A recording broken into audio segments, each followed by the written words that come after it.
Hola, ¿qué tal amigos?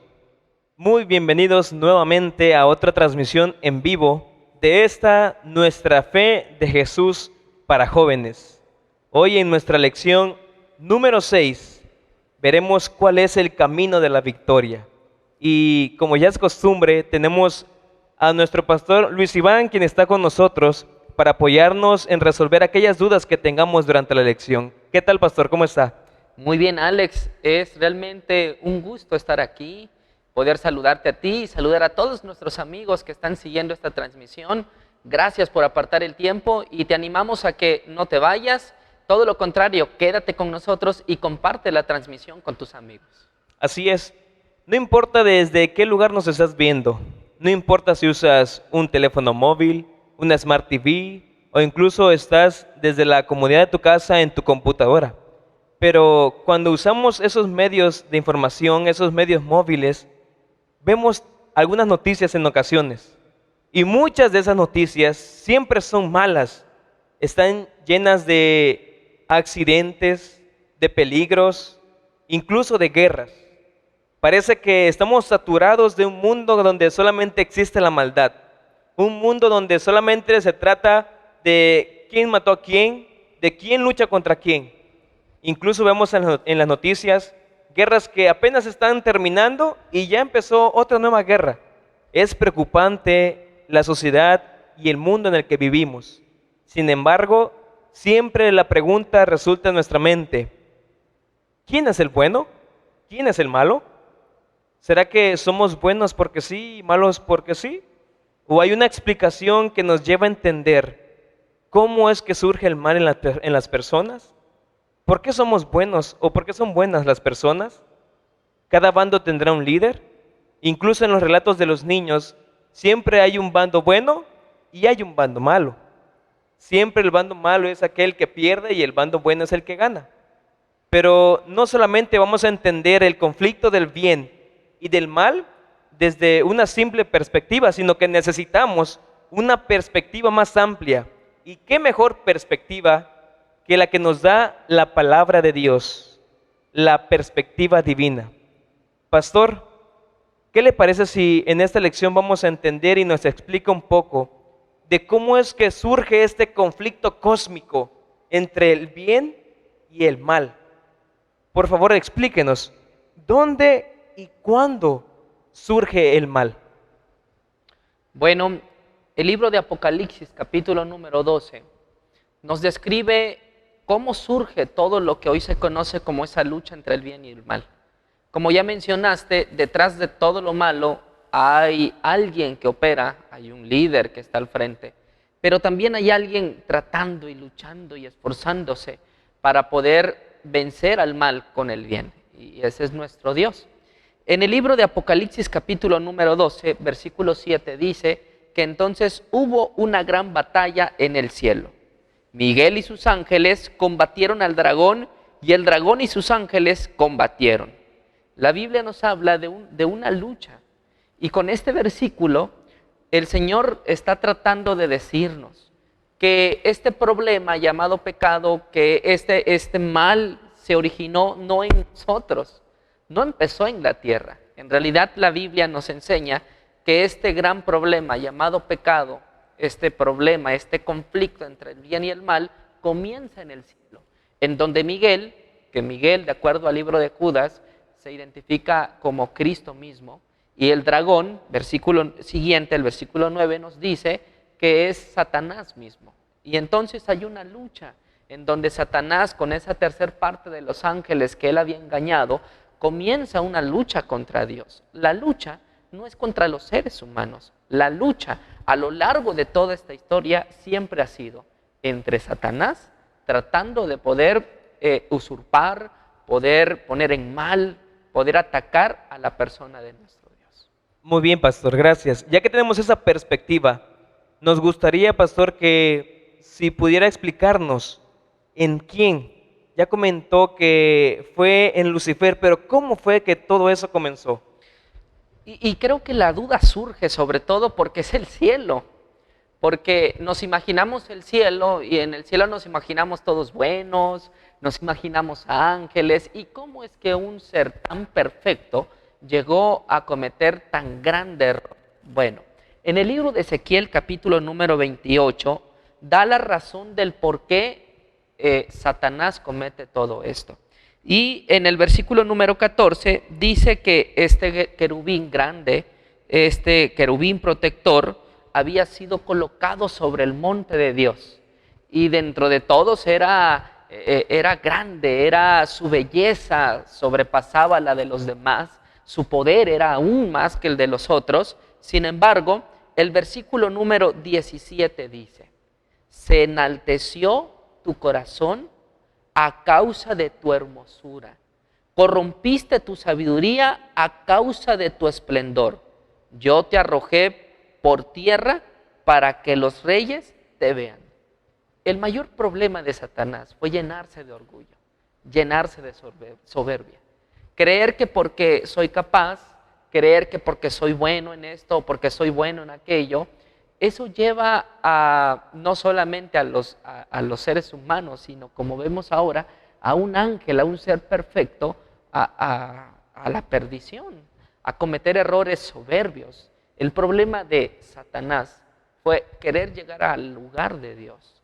Fue el creer que se encontraba en una posición en la cual él podía llegar a ocupar ese lugar, llegar a usurpar el lugar de quien le había creado. Todo por la envidia, todo por la codicia, todo por querer alcanzar algo que realmente no le pertenecía, algo que solamente pues es una facultad de nuestro Dios.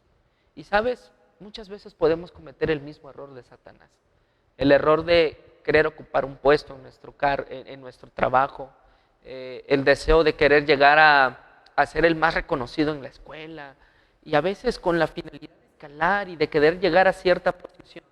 En más de una ocasión llenamos nuestro corazón de un odio y llegamos a tener pensamientos tan negativos que revivimos nuevamente la escena de Satanás y volvemos a cometer el mismo error. Esto me recuerda, pastor, a una famosa serie de televisión que se llama Game of Thrones o Juego de Tronos, donde todos pelean por alcanzar un trono o una posición elevada. Y no importa lo que tú tengas que hacer, no importa a quien tú tengas que derribar, no importa en el problema que tú te tengas que meter con tal de llegar a ese trono. Entonces, es algo así más o menos lo que le pasó a Lucifer en el cielo. Él vio o estuvo tan cerca de la gloria, estuvo cerca del trono del cielo, que él lo deseó con tanta fuerza que fue más su egoísmo que su amor en entender que por amor Cristo Jesús lo había creado. Sin embargo, no lo vio por ese lado. Muy bien, entonces para entender un poquito más a fondo esta historia, creo que hay que remontarnos al Génesis, al principio de todo esto, cuando Dios creó a Adán y a Eva. Cuando Dios lo creó, pastor, ¿cuál fue la primera prueba de fidelidad que Dios le puso a Adán y a Eva? Era muy simple. Ellos podían comer de todos los árboles, menciona la palabra de nuestro Dios, pero un árbol en específico, el árbol de la ciencia o del conocimiento, dice el versículo 17 del capítulo 2, del bien y del mal, de ese no podían comer, porque el día que de él comieran, de cierto morirían. Esa era la prueba de fidelidad. Ellos debían de evitar comer de ese árbol. El comer de ese árbol implicaba romper la ley de Dios. Y bueno, la palabra del Señor nos enseña en el libro de Primera de Juan, capítulo número 3, versículo número 4, que el pecado es romper la ley de nuestro Dios. Así que eso acarrearía sobre ellos y sobre su descendencia, sin duda alguna, consecuencias muy graves. Nuestro panorama se está ampliando. Entonces entendemos que existió el mal en el cielo. Entonces, después de haber existido en el cielo y de haber librado esa gran batalla donde Jesús contra Lucifer pelearon, y Lucifer fue arrojado a la tierra, ahí, ¿qué papel él tomó para inducir a los primeros padres en pecar? ¿Cuál fue el primer pecado? Y bueno, creo que también es importante en este contexto entender por qué lo hace. Es que en el cielo él había sido derrotado ya. Y no se halló más lugar para él en el cielo, y entonces la Biblia dice, ay de los moradores de la tierra en el Apocalipsis 12, porque ahora el enemigo se vino a la tierra a poder tratar de completar, de concluir lo que no había conseguido en el cielo. Y es así como deja de ser solamente con Dios y pasa ahora al ser humano. Y entonces el ser humano tenía en sus manos, a través de Adán y de Eva, la posibilidad de mantenerse en los caminos de Dios o no. Y entonces él asume el papel que ha asumido a lo largo de todos los siglos, que es el engañar. De hecho, la palabra Satanás significa engañador porque es a lo que él se dedica.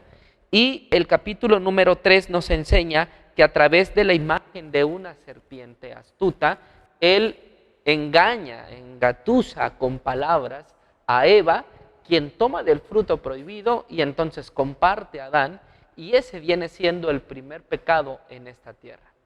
Muy bien. Muchas gracias, pastor. Ya entendemos entonces que el primer pecado del hombre fue haber transgredido la palabra de Dios, la ley que él había puesto, de no comer de ese fruto. Sin embargo, ellos comieron. Pero yo sé que para algunos la palabra pecado se le hace extraña, o bien no conocemos el significado de esa palabra. Nos gustaría, pastor, que nos explicara qué es lo que significa pecado, la palabra en sí, ¿qué significa? Muy bien, primera de Juan capítulo número 3 versículo 4 dice, todo el que comete pecado quebranta la ley, pues el pecado es la transgresión de la ley. Es muy simple, es ir en contra de lo que el Señor ha establecido por nosotros. Y ojo, no es que Dios sea un dictador, no es que Dios sea alguien que nos pone ciertas normas para que hagamos su voluntad solamente y Él es un dictador que nos dice qué debemos de hacer y qué no. En realidad su voluntad, más que una forma de controlar al ser humano, la voluntad de Dios es el bien para los seres humanos, es lo mejor para nosotros.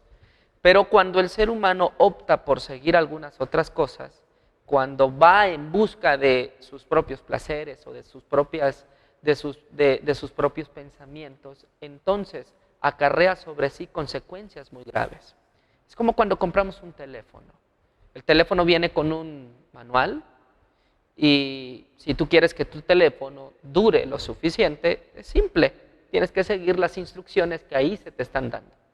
Cuando tú dejas de seguir las instrucciones y comienzas a hacer todo lo contrario a lo que ahí se te pide, tu teléfono va a tener mucha vida. La ley de Dios, los mandamientos de Dios, son un manual para que nosotros podamos vivir mejor. Él es nuestro creador. Ir en contra de ese manual es a lo que la Biblia le considera pecado. Muy bien, excelente. Y tocó un tema muy interesante acerca de la ley de Dios, pero un tema que vamos a ver en las siguientes lecciones. Así que invitamos a que nos sigan acompañando. Muy bien, y ya para concluir, pastor, díganos por favor, ¿cuál es el resultado final del pecado? ¿Qué es lo que le espera a esa persona que se ata a los designios de Satanás o Lucifer y comete pecado? Muy bien, también Pablo nos describe acerca de lo que es el pecado. Y si recordamos, si nos remontamos a lo que Jesús le dijo a Eva, le dijo, mira, no coman de este árbol, le dijo a Adán y a Eva, no coman de este árbol porque el día que de él coman, simplemente ustedes van a morir. Jesús utilizó la expresión muerte para poder referirse como el final del pecado. Y Pablo nos amplía un poco más el contexto en el libro de Romanos, capítulo número 6, en donde la palabra del Señor nos dice en el versículo 23, porque la paga del pecado es la muerte, pero el don gratuito de Dios es la vida eterna en Cristo Jesús, Señor nuestro. Entonces la Biblia nos deja claro que el fin del pecado es muerte, es destrucción. No hay nada bueno en seguir caminos que no van conforme a la voluntad de nuestro Dios. Es simple ver a aquellos jóvenes que malgastan su vida en el licor, en las drogas, que lamentablemente se meten a negocios chuecos. Vemos casos en donde jóvenes que tienen todo un futuro por delante terminan muertos en una balacera, terminan mal. Es curioso que el pecado, cuando habla de muerte, no únicamente se refiere a una muerte física, sino hablamos de una muerte moral, porque ya no tenemos escrúpulos, pero también habla de una muerte emocional, porque vivimos afligidos, porque vivimos con tensión, vivimos con preocupaciones todo el tiempo. Eso es lo que el pecado provoca en la vida de los seres humanos. Gracias, pastor. Pues el panorama es muy amplio. Hemos entendido cosas como, por ejemplo, cómo se originó el pecado, en quién se originó, cuál fue el primer pecado en este mundo, qué es lo que ocasiona el pecado, cuál es el resultado del pecado. Pero en vista de toda esa información, pastor, ¿qué es lo que Dios nos recomienda para hacer o qué es lo que deberíamos hacer ahora que tenemos este conocimiento? En primer lugar, el libro de Santiago, capítulo 4, versículo número 7, nos recuerda que debemos de someternos a Dios y de resistir al diablo. No debemos de ceder. Debemos con la palabra de nuestro Dios responder como Él lo hizo. En el libro de Mateo capítulo 4 nos dice que Él siempre respondió con un escrito está. Debemos de someternos a nuestro Dios. Número 2, debemos de evitar aceptar el pecado. A veces cometemos el error de decir que está bien, que no hay ningún problema. ¿Cuál es el problema si me tomo una, si me tomo dos? ¿Cuál es el problema si tengo relaciones antes del matrimonio? De todos modos nos vamos a casar. Y nos inventamos tantas, pero tantas ideas en nuestra mente. Inventamos únicamente excusas que lo único que nos hacen es meternos en un terreno peligroso, del cual difícilmente vamos a poder salir. Y número 3, creo que lo más importante es recordar que nosotros somos débiles, que por nuestras propias fuerzas será difícil lograr salir de donde nos encontramos. Yo estoy seguro, Alex, que esta transmisión está haciendo en estos momentos, está llegando a alguien que está luchando. Todos queremos ser mejores. El que está en las drogas quiere dejar de estar en las drogas. El que está en el alcoholismo quiere dejar de tomar. El que tiene problemas en su matrimonio quiere ser mejor esposo, quiere ser mejor esposa, quiere ser mejor hijo. Todos queremos llegar a ser mejores. El problema es que en nosotros está el querer, lamentablemente, no el hacer. Y la única forma como nosotros podemos conseguir victorias en nuestra vida están dichas en el libro de Romanos capítulo 8, verso 37, donde dice: pero Dios, quien nos ama, nos ayuda a salir más que vencedores en todo. Cuando hablamos del pecado, cuando hablamos de debilidades que todos nosotros tenemos, debemos de reconocer que por sí solos no podemos. Necesitamos la ayuda de nuestro Dios. Y es curioso que antes de que nosotros vayamos a Él, Él ya está allí, tocando a la puerta de nuestros corazones y esperando el momento para que nosotros le permitamos ayudarnos. Gracias, pastor. Sin lugar a duda, una lección que nos enseñó todo acerca del pecado y su origen.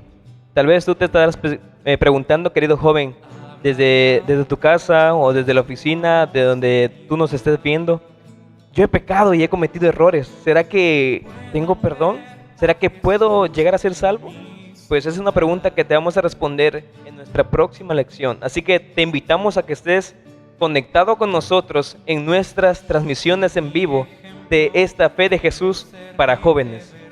Antes, me gustaría, pastor, que orara por esos jóvenes que tienen alguna petición muy especial o que están luchando en su vida con algún pecado que los tiene encadenado y quieren romper esas cadenas. Claro que sí, Alex. Vamos a invitarte, amigo, para que puedas orar al Señor. Y desde donde tú estás, yo te invito para que todos esos pecados, todas esas debilidades, puedas ponerlas hoy en las manos de Jesús, porque Él puede hacerte más que vencedor en su nombre. Oremos. Nuestro Padre que estás en los cielos, alabamos tu nombre porque sabemos que aunque el pecado existe, también tenemos la seguridad de poder ser más que vencedores en el nombre de Jesús. Amén. Padre, sabemos que hay muchos muchachos que siguen esta transmisión, que están luchando, que están tratando de vencer algo. Algunos luchan con un vicio, Otros luchan con algún pecado que ellos vienen arrastrando, con algún error, con alguna debilidad que ellos tienen, Señor, con problemas familiares. Hay tantas formas como el mal se manifiesta en nuestras vidas. Queremos en esta hora, Señor, orar por cada uno de ellos y pedirte que tú les ayudes a poder vencer en el nombre de Jesús. Que tú les ayudes esta noche a poner sus vidas en tus manos para que tú, Señor, les des victorias.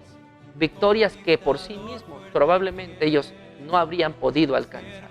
Señor, síguenos dirigiendo y ayúdanos a seguir aprendiendo de esta fe de Jesús. En tu nombre. Amén. Amén. Gracias por acompañarnos. Reciban un saludo cordial de parte del Pastor Luis Iván y su servidor Alexander López. Dios los bendiga.